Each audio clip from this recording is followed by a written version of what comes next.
Perfeito. Bom, quero agradecer aqui ao Paulo por ter cedido esse tempo a gente. Agora, Paulo, esse daqui é o Márcio Magnanelli. Ele tem um canal, ele aborda também a perspectiva da teoria do design inteligente.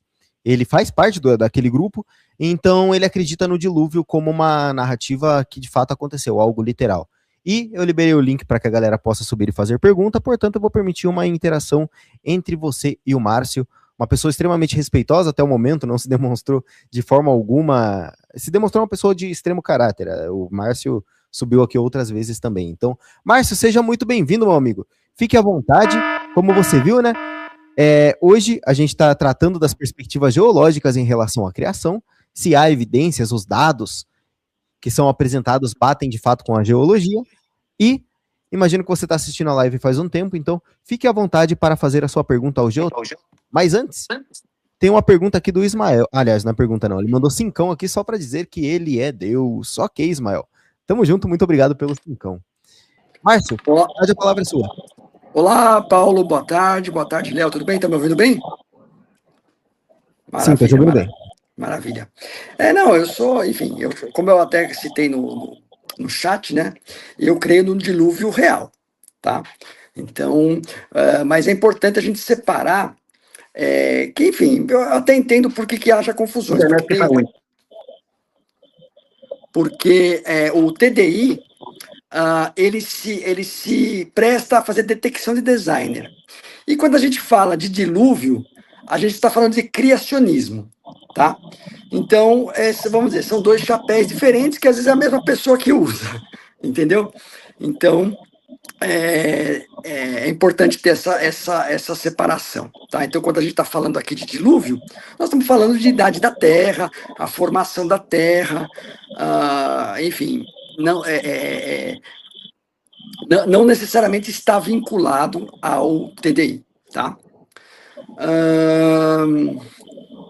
Enfim, o que acontece, Paulo, eu anotei algumas coisas aqui na sua live, eu gostaria de esclarecer, né? Porque na Bíblia, quando ela fala, ela realmente não cita supercontinente, ela não cita Pangeia, ela cita apenas que, olha, na formação da Terra, ali, nos dias da criação, foi separado a porção seca no singular da porção da água. Paulo, eu tô te deixando mutado um pouquinho, porque tem um leve sonzinho, acho que é um leve chiadinho, talvez por conta da gente tá falando e tá saindo no microfone do celular, daí tá dando um leve retorno, por isso que eu tô mutando você quando ele tá falando, tá? Mas daí você desmuta na hora que você for falar. Pode falar, Márcio. Isso, então na Bíblia ela citava somente a palavra a porção seca no singular, e a Bíblia sempre foi questionada enfim, de estar errada, né? De falar, pô, a gente tem 5 continentes separados, né? E na Bíblia menciona uma porção seca, né? E aí, hoje, a ciência, a geologia avançou e a gente descobriu que a Terra já teve vamos dizer, um supercontinente, ou então uma porção seca única, tá? Então, é nesse sentido em que a Bíblia, claro, essa palavra acho que nem existia de continente, nada, mas foi nomeado como a porção seca, tá? Enfim, outra coisa que eu notei aqui, Paulo, é que, enfim, de fato, as fontes que você vai encontrar para o dilúvio, assim, 99% serão de fontes criacionistas, tá? É o pessoal criacionista realmente mas são geólogos, são biólogos, são gente qualificada, né? Enfim, que tem faz o seu trabalho relacionado ao programa criacionista, vamos dizer, a tese criacionista, tá? Enfim, Paulo, a questão eu não queria aqui discutir geologia com você, porque obviamente você é um especialista da área, eu sou só, vamos dizer, uma pessoa que lê o argumento, que estuda, vê os argumentos e fala, olha, pô, tem racionalidade, não tem racionalidade, tem a ver, não tem a ver. E, enfim, queria trazer um pouco dos argumentos criacionistas, tá? Você pode perguntar para ele também, viu? Nesse momento é o momento que hoje é o podcast, né? A gente tá fazendo uma entrevista, então a galera que vai contra ou que tem algum contraponto a apresentar, pode falar do argumento, se quiser englobar com uma pergunta também, é até legal, porque daí vocês fazem uma interação. O argumento, Paulo, principal, vamos dizer, ele começa naquilo que você falou das fotos das camadas plano-paralelas, tá? Em que o que acontece? Os criacionistas entendem que camadas plano-paralelas sem marcas de erosão entre elas não levaram milhões de anos. Elas foram depositadas rapidamente.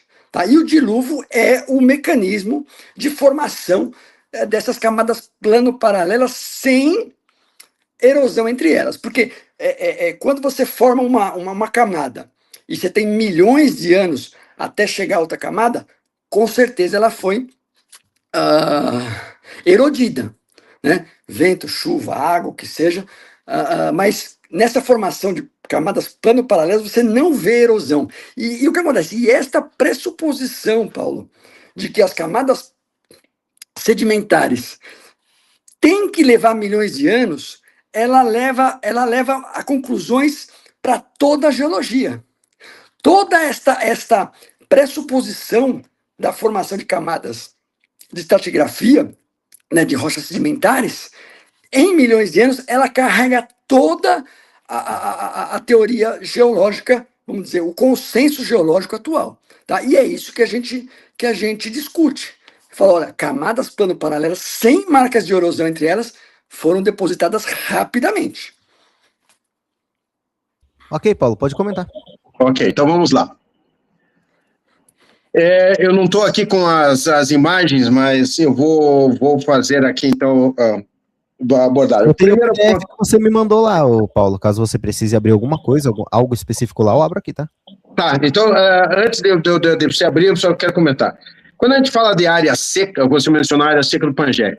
Ao contrário do que pensa o populacho, o Pangeia nunca foi uma massa agregada totalmente de continentes. Existiam mares chamados epicontinentais, ou seja, mares rasos que separavam diversas massas, tá? Tanto é que estava a região que se chama da América do Sul, tinha um pequeno mar que separava da África, mas era um mar que não tinha formação de crosta oceânica, ele era um mar continental, portanto, a base era a própria crosta continental, tá, ocupada por um mar raso. Então, nunca existiu uma só área seca uníssona, tá? Existiram seis grandes, já documentados, chamados supercontinentes, que, aliás, não é um termo usual em geologia, é usado mais por sensacionalismo. Antes do Pangeia, você tem o Rodinia, tem o Colúmbia, tem o Valderano, os outros dois não me recordo, mas enfim, são 6 no total, de mais ou menos, com certeza, de 2 bilhões de anos para cá. Tá? Então, esse é o primeiro ponto. Bom, o segundo ponto, que é a tua questão das rochas sedimentares. Márcio, e veja só, dentro da geologia, dos diversos segmentos, existe 2 aspectos. Uma é a sedimentologia, ou seja, o estudo da formação, transporte e deposição de fragmentos que são os chamados sedimentos. Óbvio que você tem outros tipos de sedimento que não apenas terrígeno, clássico, né, que é por erosão, você também tem uma chamada deposição química, tá? Carbonatos têm composição que tem da chamada deposição química, ou até mesmo bioquímica, com contribuição de organismos vivos. E num processo, tá? O processo que faz o intemperismo, a erosão, o transporte e a sedimentação, tá? O processo de compactação, litificação e formação da rocha, que é a diagênese, é outro. Ele é absolutamente impossível de ocorrer 1 ano, 2 anos, 5 anos, 500 anos ou 1000 anos. Tá? Existem modelos, tá? Muito bem documentados, demonstrando todos esses processos. Tá? E quando eu digo a compactação, porque ela não é feita na crosta, na parte superior da crosta, a litificação. Para haver litificação, tem que estar o sedimento, tem que estar numa chamada bacia sedimentar. Essa bacia sedimentar tem que ter tido soterramento contínuo, tá, de material. E esse soterramento, ele vem de diversas fontes, tanto é que se você pegar uma bacia sedimentar, como aqui do meu lado, a 30 quilômetros tem a bacia do Paraná, você tem diversos tipos de ambiente de sedimentação e que não se formam no mesmo evento hidrológico. Aliás, tem rochas que sequer necessitam de água, porque vieram de ambientes de paleodeserto. Você tem estruturas típicas que mostram isso, por exemplo, na chamado arenito botucatu. Tá? Então, é impossível você ter essa sequência vinda de um fenômeno hídrico. Mas tudo bem, vamos admitir que isso tem. Isso não significa que as rochas, ou melhor dizendo, os sedimentos não se depositem em formação plano paralelo. Aliás, essa é a primeira lei de Steno, é a chamada lei da horizontalidade. Os sedimentos, num ambiente não perturbado tectonicamente, ou seja, numa bacia estável, eles tendem a se depositar horizontalmente, tá? E depois você tem a lei da continuidade lateral, que é a terceira, e eles tendem a se depositar em diferentes tipos até o limite da bacia. Tá? E a segunda lei de Steno diz que as camadas em estratos não perturbados tectonicamente, os estratos que estão na base são mais antigos que os novos. Então, os criacionistas, eles gostam só de mostrar duas imagens. Os Varvitos ali de Itu, que é um lago, que é um ambiente de glacial típico, tá? Inclusive você tem os chamados Seixos Pingados, né? E o outro, que é o Grand Canyon, que eles não entendem, mas não conseguem entender, porque nunca mostram a sequência toda do que tem do Grand Canyon, que vai desde o xisto Vishnu, lá onde está hoje o Rio Colorado, até o topo, onde você tem toda a coluna, que tem a imagem aí que daqui a pouco eu vou mostrar. Você quer fazer uma pergunta antes de eu entrar para as imagens, ô Márcio? Não, eu quero fazer o contraponto de algumas coisas que você colocou. Tá? De fato, o Grand Canyon do Varvita eu não conheço, tá? Do Varvita eu não conheço. Eu conheço, pessoalmente, inclusive. Eu fui lá no Varvito, tá? Mas não como um argumento, vamos dizer, para o dilúvio. Mas, enfim, tudo bem. Mas o Grand Canyon, sim, porque, enfim, os geólogos, criacionistas, tem muito dos Estados Unidos, então eles estudam o que está lá perto deles, né? Perfeito. Tá? Você falou algumas coisas, é impossível que camadas sedimentares, enfim, rochas sejam feitas nem 500 anos, nem 1000 anos, não sei o que e tal. Mas o que acontece? Lá na explosão do vulcão do Monte Santa Helena, né, eventos posteriores à explosão do vulcão, elas, enfim, o derretimento das geleiras, né, daquele gelo que foi, ele formou um mini Grand Canyon. E aí descobriu-se que foram formadas camadas plano-paralelas na explosão do vulcão Monte Santa Helena. Ou seja, a deposição rápida, ela é observada, tá? Ela é possível de ter ocorrido a deposição, a formação estratigráfica ali de camadas plano-paralelas, tá? Então, a outra coisa que a gente usa para corroborar a nossa argumentação de que o dilúvio ele dá conta dessa formação das camadas plano-paralelas que tem em todos os continentes. Eu falo do Grand Canyon, que é o local onde a turma mais estuda, mas essas camadas existem em todos os continentes, né? Porque o que acontece? A gente entende que o dilúvio, foi vulcanismo e ondas de tsunamis, de lama. E não foi uma onda, né? Tiveram vários eventos, né? E aí foi formando a geografia que a gente vem hoje, né? E a outra coisa que a gente mostra também, Paulo, que são as camadas plano-paralelas dobradas. Só que aí quando você vai olhar microscopicamente ali aquelas camadas, não existe sinal de fratura ali naquelas camadas. Depois o Léo pode até colocar, se você colocar no Google aí, Grand Canyon Folded Layers, tá? Você vai ver aqueles dobramentos, só que esse dobramento não existem fraturas, significando que este dobramento foi feito no bloco inteiro, enquanto estava, vamos dizer, não estava solidificado. Então, são evidências que corroboram a tese de que as camadas plano-paralelas foram feitas, vamos dizer, em uma tacada só, não vou dizer de uma vez, porque o dilúvio ele teve um evento de 1 ano, né? Então foram ondas de lama, de tsunamis, etc., que carregaram durante 1 ano e moldaram a geografia terrestre completa, tá? Então, enfim, queria colocar essas duas, se o Paulo puder colocar, isso dá exatamente essa imagem, Léo, muito obrigado. Que não tem fraturas ali, vamos dizer, onde tem o dobramento, microscopicamente não tem fraturas. E isso indica que foi feito, ela foi dobrada enquanto ela estava, vamos dizer, entre aspas, mole, tá?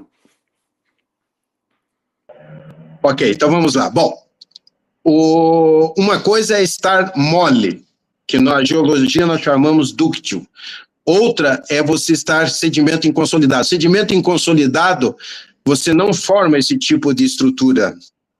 Isso aqui é formado em subsuperfície, com profundidade de pelo menos 10 quilômetros, atenção, não é em ambiente distensivo, é em ambiente compressivo, os esforços compressivos, tá? E quando você põe uma dobra aí qualquer, abaixo dessa, essa aqui, ó, à direita aí, essa aí, não a de cima, isso, essa aí. O que você vê? Se nós considerarmos essa imagem, vamos chamar isso aqui oeste e leste nessa face, tá? O esforço compressivo principal foi oeste-leste, ou leste-oeste, aqui não importa, tá? Se você fizer uma seção delgada dessa rocha, tá? Você definitivamente não vai encontrar fratura nas charneiras. Charneira é onde você inflete o sequência de dobramento das camadas. Você não vai encontrar fraturas, porque isso foi feito em condição dúctil a uma temperatura de em torno de 250 a 300 graus Celsius. Isso não foi feito, isso não era enquanto era sedimento, tá? Isso tem, além dos ensaios, tá?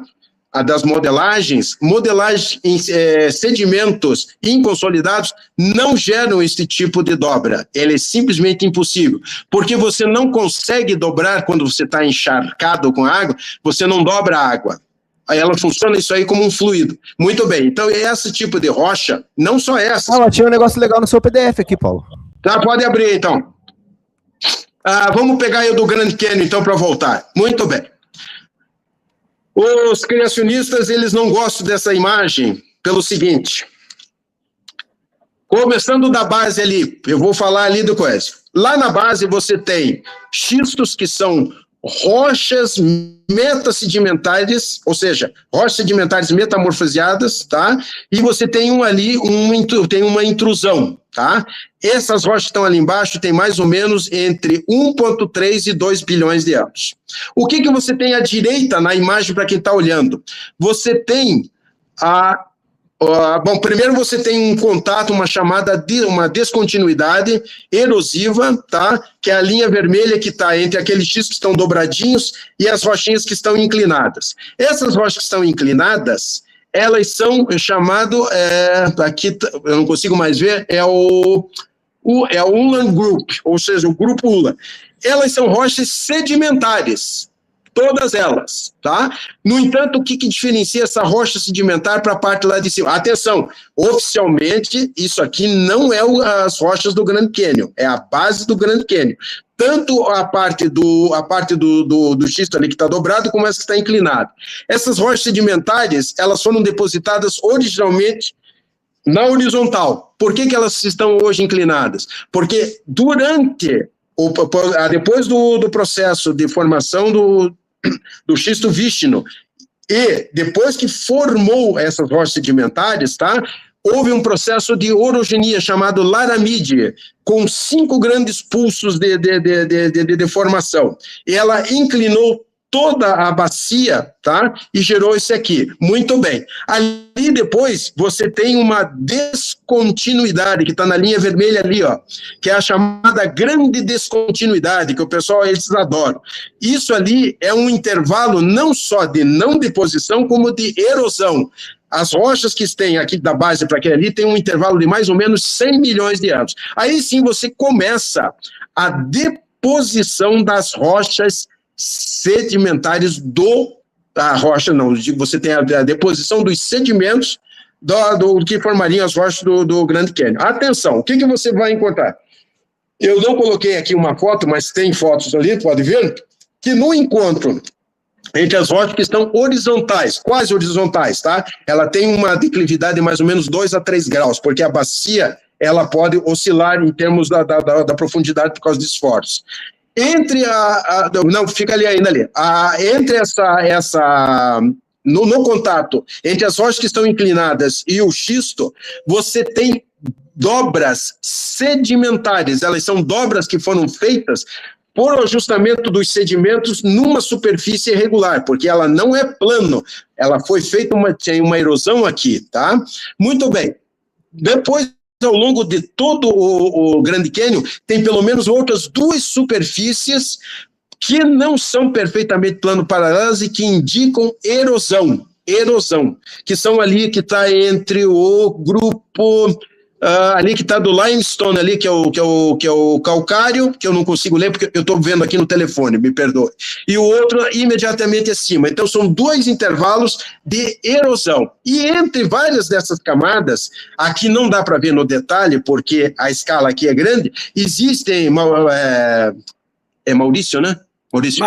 Márcio, desculpe, Márcio, me perdoe. Existem intervalos de não deposição, mas sem erosão, que são chamados diastemas, tá? Isso está bem documentado, tem N trabalhos, trabalhos publicados realmente em revistas científicas, com revisão por pares, tá? E lá em cima, você tem deposição ainda dentro da chamada sedimentos do grupo do Grand Canyon, tá? Você tem deposição eólica, você teve um paleodeserto. Isso tudo depois foi soterrado, tá? Foi compactado, foi litificado, foi feita a diagênese, ou seja, se transformaram em rocha, e esse aí, novamente, isso aqui é a base, isso aqui era mais alto ainda, mais alto que eu digo, tinha mais camadas sedimentares, tá? Elas foram erodidas porque todo esse conjunto chamado Raging Basin, ele está sendo sublevado, ele está sendo alçado, ele está sendo levantado. Então, está se vendo o quê? Uma erosão intensa. E onde hoje esse material está caindo, ele cai hoje no que se chama aí no Rio Colorado. Então, meu caro, essa sequência que você vê, simplesmente não se forma num evento hídrico. Então, essa é a nossa, vamos dizer, a nossa divisão, né? Porque o que acontece? Os criacionistas, eles dizem que, olha, camadas paralelas, eles podem se formar rapidamente. Toda essa estrutura, isso aí eu concordo, essa estrutura que você formou, eu não discordo em nada. O que eu discordo é o seguinte, que ela pode ter sido formada rapidamente, tá? O que é rapidamente? Rapidamente em 1 ano. Não. Ô, Márcio, esse negócio de... Pelo menos a base dela... Veja, Márcio. Deixa eu terminar. Pode dizer, diga lá, depois eu falo. Deixa eu terminar. E o que acontece? Então, a gente discorda no tempo. Enfim, como ela foi feita, etc., a gente, enfim, até concorda. Mas a questão do tempo é algo que até os geólogos, criacionistas, eles falam, camadas plano-paralelas podem ser depositadas rapidamente. Não em milhões de anos, porque senão teria muitas marcas de erosão. Porque se tem a erosão ali... Mas você deu o exemplo da erupção, né? Para a formação dessas camadas, que é um evento diferente do que um dilúvio global. Não, sim, mas o que acontece? O dilúvio, ele teve em várias coisas. É isso que é importante mencionar. Não foi só a chuva em 40 dias. Foi um processo de 1 ano em que toda a geografia da Terra ela foi modificada. por mega tsunamis que cobriram toda a face vamos dizer, as montanhas eram mais baixas, né? Isso que o Geotecton mencionou, é isso que a gente diz. A geografia era diferente de hoje. Então você não pode dizer, o Himalaia cresce 1 milímetro por 1,3 milímetro por ano, aí faz a conta e dá. Não. Nós acreditamos que a tectônica de placas, e o Himalaia, o Geotecton, ele falou isso, falou, cordilheiras do Himalaia, dos Andes, é um processo de tectônica de placas. Concordamos com isso. Por quê? Porque só que a questão da velocidade da tectônica de placas no dilúvio foi muito alta. Porque o que acontece? Se fosse muito devagar, e aí nós temos algumas enfim, evidências, né? Se fosse muito devagar a separaçãozinha ali, aquela mesoatlântica, a dorsal mesoatlântica não seria profunda. O magma, vamos dizer, a cicatrização do magma, que é o que o Geotecton comentou ali, seria já próximo da superfície, não seria naquele abismo lá no fundo, né? Por isso que a gente tem essa evidência como sendo uma abertura muito rápida, né? E aí fizeram as cordilheiras, o impacto tectônico rápido, eles subiram as cordilheiras, né? Tanto que a gente fala, o Himalaia esteve submerso. Existem fósseis marinhos lá. Mas não é porque ele tinha 8 quilômetros de altura, não. Ele estava baixo e a tectônica de placas durante o dilúvio fizeram ela emergir. Tanto que nós temos fósseis marinhos no Himalaia. Nós temos cemitério de baleias lá nos Alpes, lá nos Andes, no deserto do Atacama, 2.500 metros de altitude, cemitérios de baleia fossilizadas ali.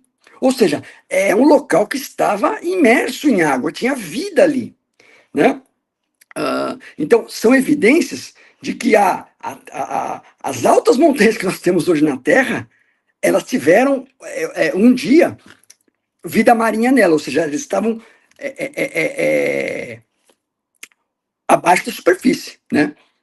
Ou pelo menos foram cobertas temporariamente durante o dilúvio. Ou elas estavam abaixo da superfície, ou elas foram cobertas de vida, vamos dizer, de vida marinha, de água, durante o tempo do dilúvio. Tá? Outra evidência que nós temos, Geotecton, que essa aí você não mencionou, mas que é importante a gente colocar, são os fósseis, né? Os fósseis, eles se formam pelo soterramento rápido de lama, né? Porque os minerais têm que entrar rápido, tem que ter água. Então, vamos dizer, esses fósseis espalhados no mundo inteiro, eles foram formados num evento de soterramento rápido e de lama, né? Não pode ter sido um soterramento seco, tá? Senão não forma fóssil. E a gente tem aqueles fósseis polistrato, né? Uma evidência que a gente mostra é que existem fósseis polistrato. Então, aquelas camadinhas que você citou ali, em certas regiões do planeta, existem árvores transpassando na vertical todas essas camadas. Ou seja, como é que foi milhares de anos cada camada se tem uma árvore transpassando ela? É uma evidência que a gente diz, não, foi um evento Eu posso responder isso daí, que é tranquilo, tem artigo sobre isso. Provavelmente tinha ali um vão, digamos assim, um certo barranco, e essa árvore ela foi levada até lá em certo momento e foi soterrada. Porém, nesse barranco, existiam diferentes camadas geológicas. E por isso, de acordo com a fossilização, de acordo com o soterramento desse local, essa árvore que caiu numa posição específica passa algumas camadas, porque as camadas, logicamente, vão ter fissuras. E essa fissura é onde a árvore teria caído. Paulo. Deixa eu complicar um pouquinho. Deixa eu complicar só um pouquinho. Veja só, na verdade, isso aqui... Não, isso acontece, pô. Isso que foi dito sobre o fósseis polistrato, isso é simplesmente desconhecimento de ambiente de sedimentação. Existe nos Estados Unidos, onde você tem, pela região, você tem, não uma, mas tem 32 árvores na sua posição original. O que foi isso? Foi feito por mapeamento geólogo por geólogos, né? Mapeamento geológico por geólogo, tá? Geólogo, com G, tá? E que se demonstrou que a rocha, que a material fonte estava topograficamente acima e teve, por deslizamento, no caso, por chuva intensa, inclusive foi no período carniano, tá? Isso deslizou e fez esse soterramento. Essa ideia de que cada camada leva milhões de anos, tá? Como ainda é colocado, hoje é um espantalho. Porque isso, nos últimos 150 anos, se demonstrou que depende do ambiente de sedimentação. Então, porque cada ambiente ele gera um tipo de sedimento, tá? E que não tem nada a ver com uma deposição global, que, aliás, eu já mencionei, da onde veio a água, né? Que foi a questão, tá? Que isso não existe disponível aqui. A água está em condição supercrítica no manto, junto e também em minerais hidratados, né? Qual foi o processo geoquímico e petrológico que retirou a água dos minerais hidratados e tirou esse fluido em condição supercrítica e veio à superfície, tá? Assim como também água não separa continente, isso é uma tolice, mas enfim, deixa eu continuar aqui. Então, cada ambiente de sedimentação tem essas implicações. Nessa aqui que eles falam do sedimento polistrato, é exatamente isso, que é, inclusive, tá, o motivo pelo qual essa foi uma sedimentação que chama-se episódica intensa, tá? Ou seja, de grande energia por esse material. Contrário, por exemplo, ali do Varvito de Itu, que era um lago glacial, que inclusive você tem morainas, que são depósitos sedimentares próximos ali já identificados. Esse sedimento, nessa intercalação de claro e escuro, que são sazonalidades, foi num ambiente de muita baixa energia, baixíssima energia. Como é que um lago, vindo de uma água de escala mundial, que levou de roldão tudo, né? Como é que ele foi depositar aquilo ali bem bonitinho? Isso só para mostrar que é incompatível essas modelagens, tá? Porque não existe modelagem para isso. Não existe um só artigo que mostre essas coisas.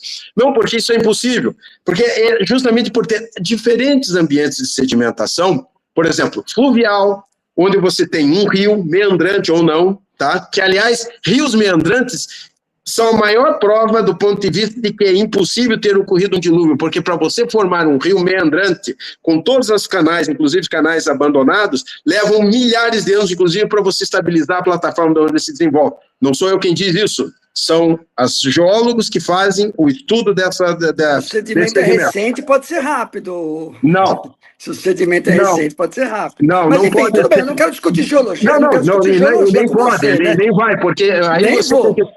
nem vai, mas uma coisa importante... Calma aí. Só um mentira, deixa eu terminar. Muito bem, então você tem esse ambiente, você tem diferentes ambientes de sedimentação que é completamente ignorado pelos geólogos criacionistas, que de geólogo, acho que eles abandonaram coisa, porque, inclusive, geologia do petróleo, geologia do carvão, minerais, por exemplo, como a própria extração de material de alumínio, isso tudo leva em considerações ambientes de sedimentação diferentes. Ambientes de sedimentação diferentes, com graus diferentes de maturação dentro do processo e da própria cantora, que não se formam num só evento. É impossível, hidrodinamicamente falando. Muito bem. Para continuar, existe aqui no norte, perto com a Venezuela, existem rochas sedimentares que não tem nenhum evento, não tem nada de fóssil, não tem nada, tá? E elas têm, estima-se, em mais ou menos 1,7 bilhões de anos, tá? Essas rochas sedimentares de 1,7 bilhões de anos são muito anteriores a qualquer processo admitido pelos criacionistas. Léo, abre ali um pouquinho o meu slidinho. Calma aí.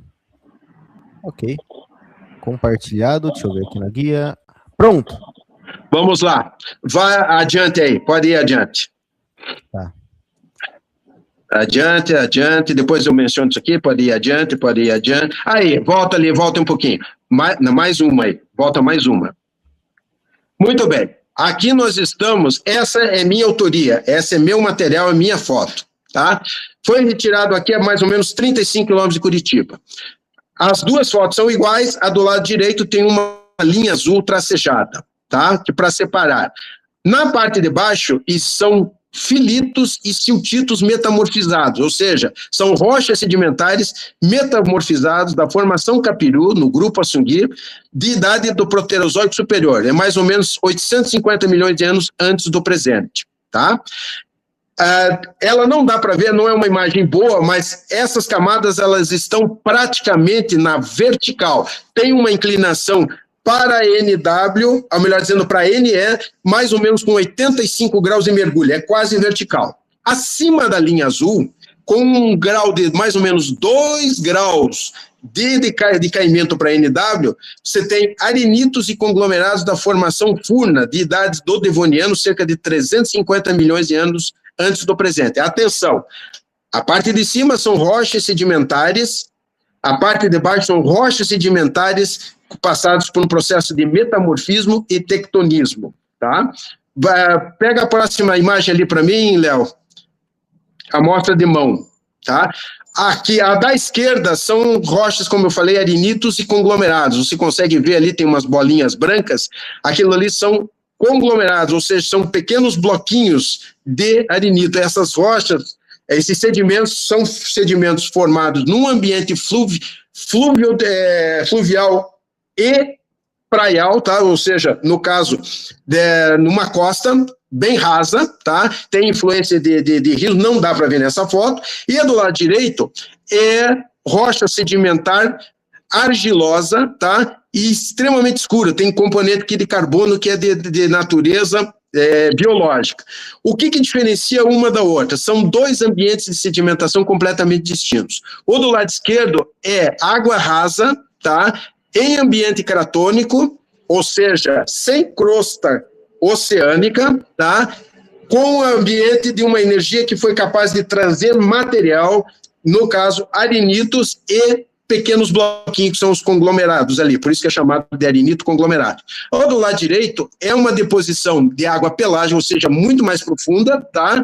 Que sofreu um processo depois, posterior, tá? De temperatura e pressão, isso aí está na metamorfismo, na fase chamada face xisto verde, zona da clorita, em outras palavras, atingiu mais ou menos 400 graus Celsius, numa pressão deviatórica que sugere em torno de 14 quilômetros de profundidade.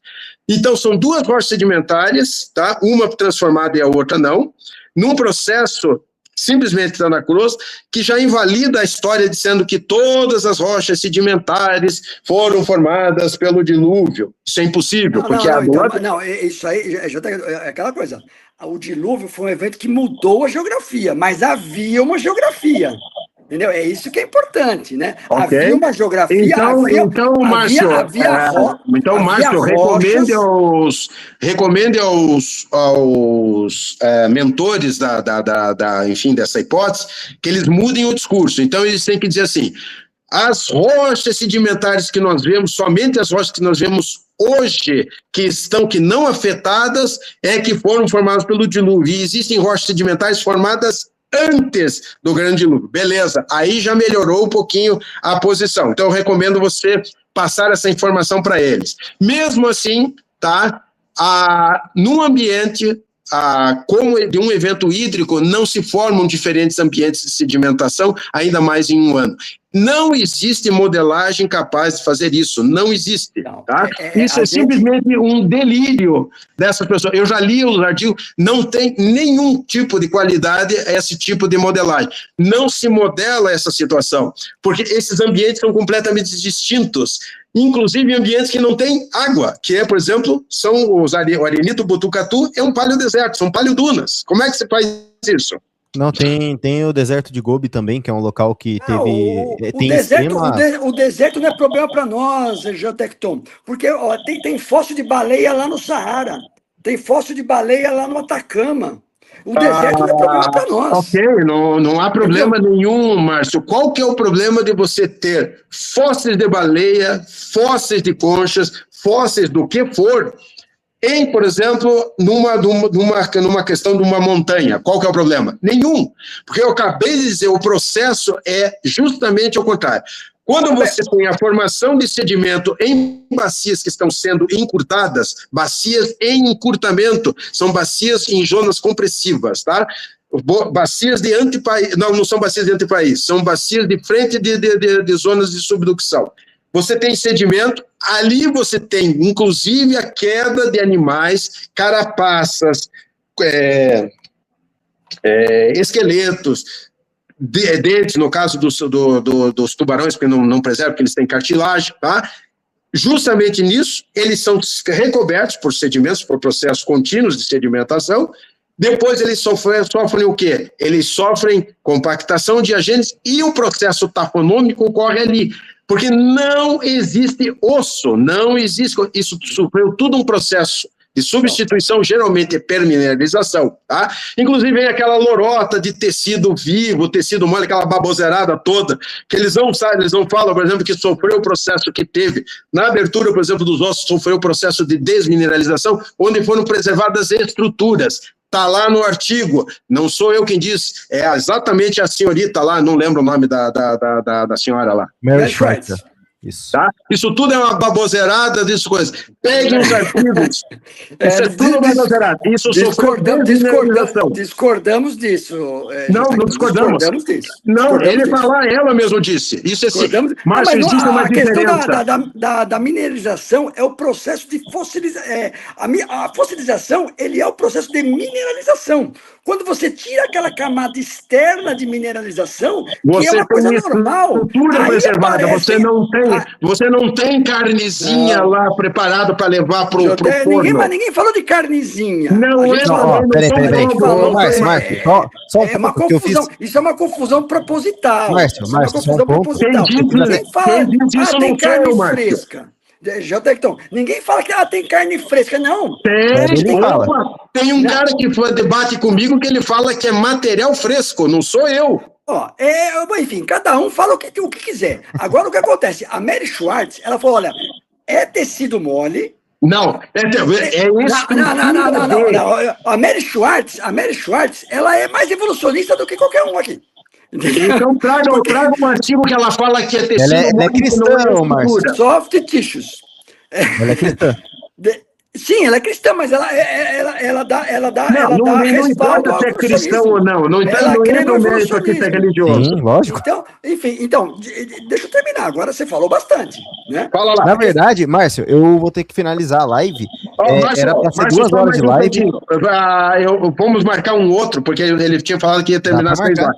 Só um detalhe, só para terminar. Você falou que precisa de água, né? Para fossilizar. Pegadas. É um exemplo típico de animais que não estavam mortos. E tem pegadas. Onde você. Eles estavam correndo. Tem isso aí, ó. Eles estavam correndo, estavam fugindo das águas. Isso aí tem. Mas as águas apagariam as pegadas. As pegadas são sempre orientadas para cima. Aonde você está agora? Isso é violento contra os milhões de anos. As pegadas estão onde você está agora?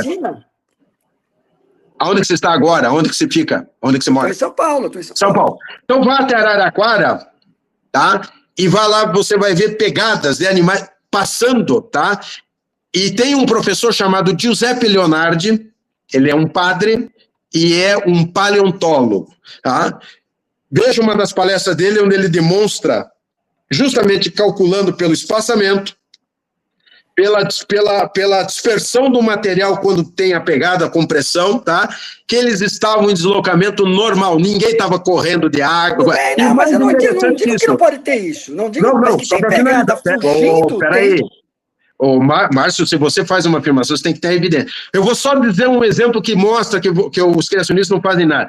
Não existe um só estudo criacionista mostrando, por exemplo, direção de fluxo de água como geólogos, geólogo, tá? Eles demonstram nos ambientes de sedimentação, por exemplo, que você tem direções de fluxo de água, tá? Você não encontra nada nisso dos criacionistas. Para eles é uma coisa que a água veio, não se sabe de onde, tá? Espalhou, juntou, encheu. Outro detalhe, se você não sabe, por definição, qualquer coisa, só existe erosão e processo sedimentar se estiver acima do nível estático, se tiver crosta acima do nível estático. Se você recobre, você não tem processo erosivo. Isso é coisa básica em sedimentologia, o pessoal até entende, tá? O que eu quero dizer, Marcos, é o seguinte: nós não, claro que você não veio aqui, nós não vamos conseguir, não é nem convencer, tem tantos argumentos cada um para outro, sem dúvida. Apresentando um, exato. Isso, tá? Eu nem toquei nos assuntos da minha área, que é de geologia estrutural e geotectônica, que simplesmente aniquila qualquer possibilidade, tá? Porque não existe nenhum tipo de simulação que considere, por exemplo, para você separar os continentes, isso eu mencionei, tá? Só existe uma coisa, você teria que ter a crosta teria que estar praticamente se comportando como um fluido, tá? Se isso se comporta como um fluido, você não teria nenhuma mega estrutura preservada, porque simplesmente você teria um líquido em deslocamento. Isso é impossível fisicamente. E não ocorreu isso, tá? A não ser lá no início do radiano, a 4,5 bilhões. 4 bilhões de anos. Essas datas que a gente não são datas, são medições de datacionais. Formação de rocha.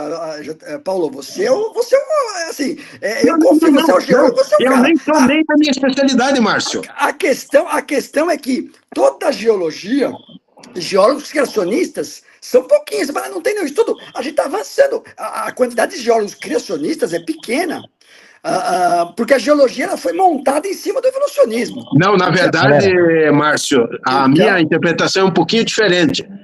A geologia que os criacionistas fazem é para satisfazer uma ideologia religiosa, uma crença. Eles vêm já com a conclusão e procuram achar evidência. É o contrário. Geologia, no sentido da ciência, você vai a campo, colhe as evidências e diz, puxa, mas tem geólogo sério, tem geólogo sério, tem geólogo que arrisca a carreira. Galera, calma aí, vamos lá, eu tenho que organizar aqui, que é o seguinte, eu preciso ainda fazer a live da noite, provavelmente eu vou fazer, então eu tenho que organizar essa live, fazer thumbnail, porque eu não fiz nada ainda, mas Márcio, você sabe que é sempre um prazer te receber aqui, eu discordo totalmente da perspectiva do dilúvio, você sabe disso, eu não sou neutro, tá? Eu sou um evolucionista, eu entendo que o planeta ele depende da sua dinâmica físico-química para chegar até o momento que está hoje, de acordo com o tempo que é apresentado academicamente, porque é muito bem fundamentado na minha visão.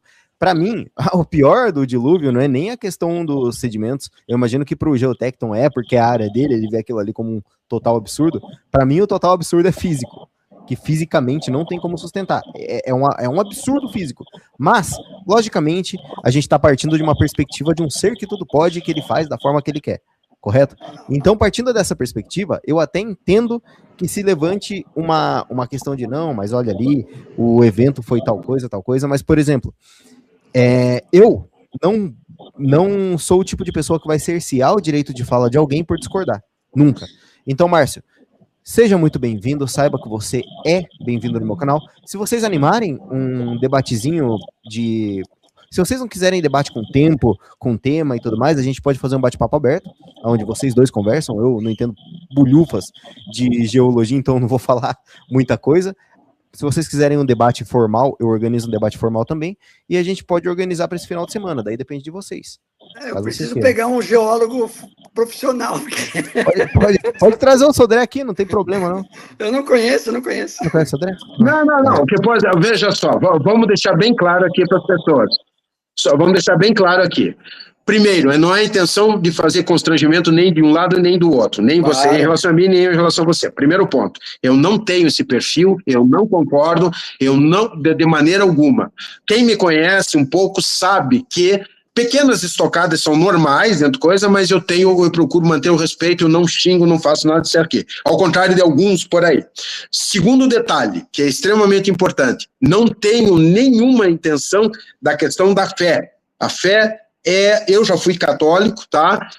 Respeito e entendo as pessoas que fazem tentam amalgamar, tentam conciliar as questões dos relatos, tá? Na época, eu não precisava disso. De qualquer modo, tranquilo. Terceiro ponto, Márcio, se você quiser, não precisa ser agora, tá? Se você, até dois contra, não quero dizer, fazendo interlocução com duas pessoas, ok. Muito mais fica complicado. Eu não tenho problema nenhum, só a gente marca uma questão de uma agenda, marca um horário, para que não atrapalhe o nosso querido polígrafo também, né? E nós podemos aí discorrer. Veja só, nesse caso, nós podemos optar pelo formato. Eu tenho toneladas de artigos, né? Modelagem e tal, aí eu tenho que ver qual que é o propósito, porque eu posso trazer modelagem, tem que ver se os interlocutores vão entender, ou porque aí eu tenho que aprofundar um pouquinho, tá? Mas, se for mais uma questão da troca das informações, inclusive a questão da polêmica aí que você mencionou, da paleontóloga e tal, a gente trazer, beleza, a gente faz esse esclarecimento, tá? Eu estou sempre à disposição, não há nenhum problema, tá? A única questão só que nós temos que conciliar a questão aí da agenda, né? E se for o caso, eu por mim faço aqui no canal do Polígono, eu não tenho, eu volto a insistir, ele não é neutro no sentido de ter uma opção na questão da ciência, mas aqui em termos de mediação, tá, eu não tenho nenhum tipo de reclamação dele, as pessoas que tiveram, eventualmente, talvez tenham ouvido um ruído. Márcio, eu nunca mediei debate onde eu interferi ou falei qualquer coisa. O problema recente aí foi uma live aberta, que depois o rapaz tentou transformar em debate, querer colocar regra e mudar o tema e mudar a perspectiva do negócio, mas eu já recebi vários evolucionistas aqui, um deles o Helder debateu sobre o ateísmo ser uma seita, teve o Felipe também, que é criacionista, já debateu com o Mesk em relação às perspectivas de pecado, e em todos os debates a moderação foi 100% imparcial, porque eu tô ali para moderar um debate, cuidar da parte do relógio, do cronômetro, e receber os nossos convidados, que aí não é live de opinião. Se eu for dar minha opinião, eu mesmo me coloco à disposição do debate, coisa que não é o que está acontecendo. Então, caso vocês queiram, Márcio, você pode dar uma estudada, separar alguns artigos, e você tem meu número agora, né? Então você pode conversar comigo ali, a gente organiza um debate e vocês podem apresentar as perspectivas de vocês em relação a essa questão geológica ou essa questão do dilúvio, esses eventos literais que o TDI entende como realmente factíveis e que aconteceram dentro do... E que fique bem claro, em momento algum na minha exposição, eu não tratei nada sobre evolução. Eu falei só sobre geologia, tá? Não falei nada de evolução. Evidentemente falei de fósforo, porque fósforo é um registro que está nas rochas, tá? Mas não falei mais nada. Eu, inclusive, no assunto que eu conheço um pouquinho mais, que são sobre pedrinhas, tá? É onde eu enfatizo. A questão da evolução, se tiver alguém, inclusive, que queira fazer a discussão, não há problema, tá? Inclusive, o Giovanni está disposto a participar, inclusive, sobre o processo de evolução. É isso aí, deixa o Márcio falar, porque senão eu sou velho, não tomo conta, não paro mais de falar. Ok, não, enfim... Pode finalizar a live, Márcio, que agora já acabou, basicamente. O Eric estava aqui nos bastidores, mas realmente não vai dar tempo. A questão principal é o seguinte, a gente fala do dilúvio, é claro que tem o conceito da fé de que quem deu start ao dilúvio? Obviamente, foi o Criador, foi Deus, tá? O start foi Deus. Mas aí os processos naturais seguiram na formação da geologia que nós temos hoje. Então você vai falar, como é que começou o dilúvio? Isso aí eu não vou ter a resposta, porque o texto de fé não indica, mas a partir do start do dilúvio, os processos naturais seguiram e a gente consegue entender os processos naturais. Então não há Deus que formou, Deus que colocou aquela árvore polistrato, não. O start foi dado por Deus e os processos naturais seguiram. Mas, pessoal, eu gostei do formato, porque o que acontece? O Paulo, ele é especialista. Se ele for falar de formação de rocha aqui, eu vou ficar quieto e não vou falar nada. Não é a intenção. Na verdade, então, não é a intenção. É fazer pinceladas sobre o tópico geral. Isso, mas vamos dizer, os argumentos criacionistas eu tenho, a gente expõe, a gente trabalha, a gente queria falar também, tem mais coisas para falar de, a gente passou de um passeio ali, o tecido mole, mas tem a datação radiométrica, enfim, tem várias coisas, tem o campo magnético da Terra, até a difusão de hélio, tem várias coisas que a gente tem que corroboram uma Terra jovem. E é isso aí que a gente pode debater e marcar um dia. Ok, não há problema.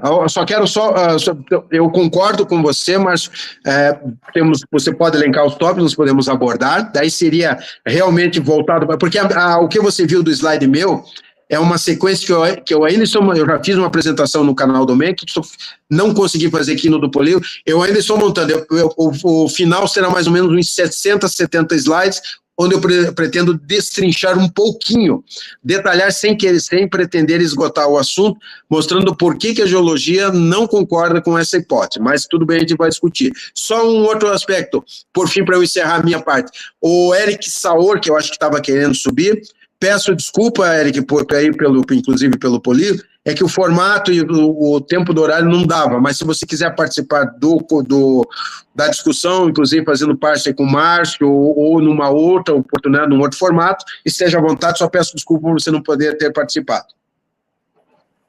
Não, tá tranquilo, e mais tarde vai ter live também, caso o Paulo esteja aqui, alguém quiser matar uma dúvida aí que surgiu na live de hoje, eu dou um espacinho ali, o Paulo pode responder rapidamente, e a gente dá sequência a essa questão de uma maneira com um pouquinho mais de tempo, né, que eu realmente preciso de tempo para organizar a próxima live, daí eu acabei me embananando.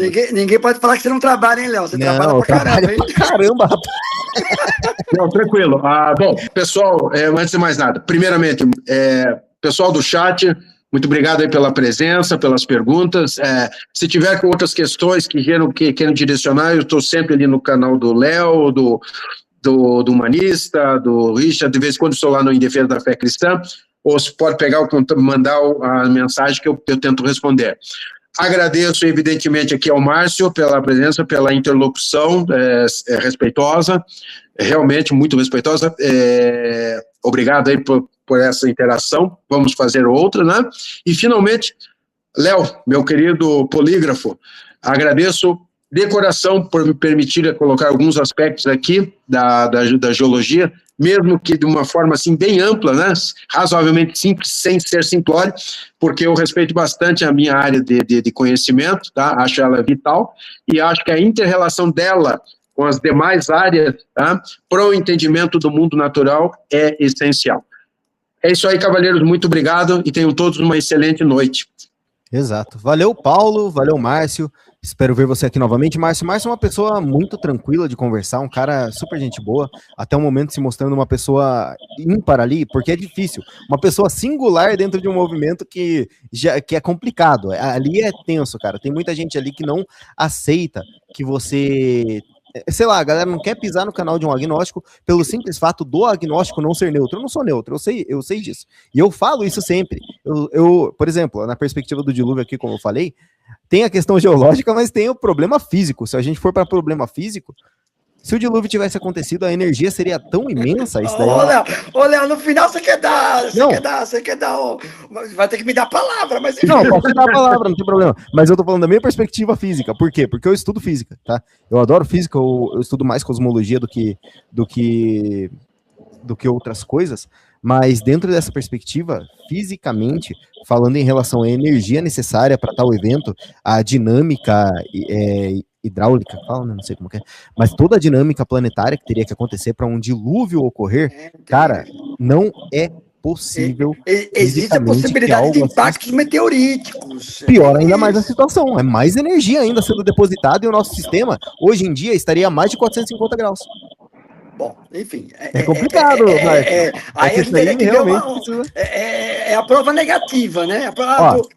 Para você ter noção, mas enfim. Para você ter noção, quando você leva só em consideração a água, o depósito rápido de água em 40 dias, para subir a mais alta montanha... Ninguém falou isso.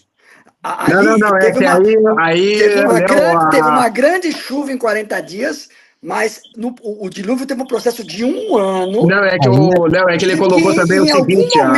Em algum momento, nesse 1 ano, toda a superfície da Terra foi coberta. Mas o argumento principal dele é o seguinte, não principal, desculpe, mas um dos que suporta o argumento dele é que a topografia, Léo, não era a mesma da configuração atual, ou seja, provavelmente era mais baixo. Eu sei, mas mesmo sendo mais baixo, a energia... Eu sei que tem mais. A evaporação ou a regulação da dinâmica de gases e da dinâmica hídrica do planeta em 1 ano seria outro processo termodinâmico que seria estupidamente catastrófico em qualquer evento que dure 1 ano. Cobrindo a superfície inteira de água. Deixa eu falar uma coisa. Isso aí tem que trazer, tem que ter artigo, tem que ter... Deixa eu falar uma coisinha, pessoal. A Rafa Oliveira, minha querida, é o seguinte... carbono 14, o método carbono 14 não é aplicável para rochas, é para matéria orgânica, tá? E ela tem um limite aplica nos fósseis. De 5.600, 5.700 anos, tá? Que é a meia-vida, até 60, 70, em condições excepcionais, até uns 75 mil anos você consegue fazer datações. Rochas, minha querida Rafa, você tem que utilizar elementos que você tem isótopos, ou seja, decaimento nuclear, tá? E aí sim você tem rubídio, estrôncio, argônio, potássio, argônio, urânio, chumbo, você tem vários métodos. E atenção, Rafa, não se aplica apenas um, tá? E também o geólogo não vai lá no campo, pega a pedrinha, que pedrinha bonitinha, eu vou sair daqui e vou datar. Não, tá? É um processo muito mais complexo, que eu já abordei fragmentadamente, é verdade, em diversas lives, tá? Mas o processo é muito mais complexo do que isso, justamente porque existe uma coisa que caracteriza os meus colegas. Eu não sou pesquisador, não estou mais na área há mais de 20 anos, que é a chamada responsabilidade, tá? Eles têm um compromisso com o conhecimento, tá? Não sai o pessoal falando bobagem, escrevendo apenas para produzir. Não. Tem que ter responsabilidade. Isso não significa que não existam geólogos que não sejam safados também. Pessoal, eu vou embora que eu tenho que ainda dar uma caminhada, porque eu estou muito gordo, tá? E velho tem que caminhar também. Márcio, muito obrigado pela sua oportunidade. Valeu, Paulo, obrigado, hein? A gente conversa, a gente marca aí numa próxima oportunidade. Léo, depois eu entro lá um pouquinho também na sua live. Beleza. Pessoal, um abraço para todos vocês. Uma ótima noite para vocês de quinta-feira. Até! Valeu, Geotecno. Valeu, Márcio. Um abraço pra você, irmão. Depois eu te mando alguns artigos sobre o heat problem do dilúvio pra você ver no que eu me baseio pra falar que era um problema físico também. Mas eu já ouvi essa questão do heat problem, já tem refutação, mas eu preciso estudar porque eu não, assim... Não tem como ter refutação, Márcio. Bom, é impossível. Vamos fazer uma nós dois, então. Dá pra fazer sim. Valeu, Márcio, um abraço pra você, meu irmão, tamo junto, fique bem. Galera que assistiu a live até agora, se preparem pra próxima live também. O tema de hoje vai ser seguir a Bíblia à risca, aqueles tema teológico com clickbait. Seguir a Bíblia ao pé da letra te levaria à cadeia. Será? Vamos descobrir daqui a pouco, ok? Um abraço pra vocês, fiquem bem. Obrigado ao Paulo pela presença, obrigado ao Márcio pela presença e até daqui a pouco. Fui!